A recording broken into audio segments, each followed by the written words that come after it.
একটি দল চেষ্টা করতেছে, ইতিমধ্যে আমরা দেখতে পাচ্ছি তারা আচরণবিধি যেমন লঙ্ঘন করছে এবং বিভিন্ন জায়গায় সাধারণ ভোটারদেরকে তারা হুমকি দুমকি দিচ্ছে। প্রশাসনের দৃষ্টি আকর্ষণ করব যাতে এই ঝুঁকিপূর্ণ এলাকাগুলোর যারা ভোটার রয়েছেন তারা যাতে নির্বিঘ্নে তাদের ভোটাধিকার প্রয়োগ করতে পারে। যেটি যোগাযোগ অনেকটা আমাদের শহর থেকে বিচ্ছিন্ন, তো সেখানে তাদের যদি যথাযথ প্রস্তুতি থাকে প্রশাসনের, তাহলে সাধারণ মানুষ বা ভোটাররা ভোটাধিকার প্রয়োগ করতে পারবে বলে আমি বিশ্বাস করি।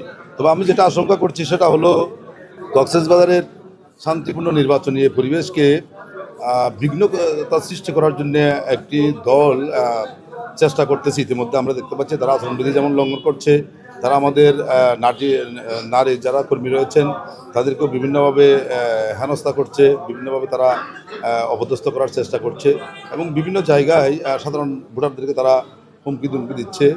তো আলহামদুলিল্লাহ মাঠ আমাদের অনুকূলেই আছে। জনগণ অনেক দিন 54 বছর তারা দেখেছে, এবারে জনগণ উন্মুখ হয়ে আছে একটা নির্বাচনে অংশগ্রহণ করে তারা তাদের পছন্দের প্রার্থীকে বিজয়ী করবে। আমরা আশা করছি ইনশাল্লাহ ন্যায় এবং ইনসাফের প্রতীক দাঁড়িপাল্লা আমরা আজকে প্রতীক বরাদ্দ পেয়েছি, দাঁড়িপাল্লা মার্কা বিজয়ী করবে জনগণ।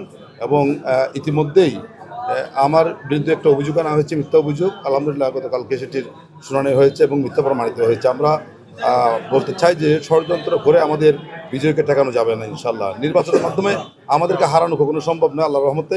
তো সেই জন্য তারা ষড়যন্ত্রের পথ বেছে নেবে।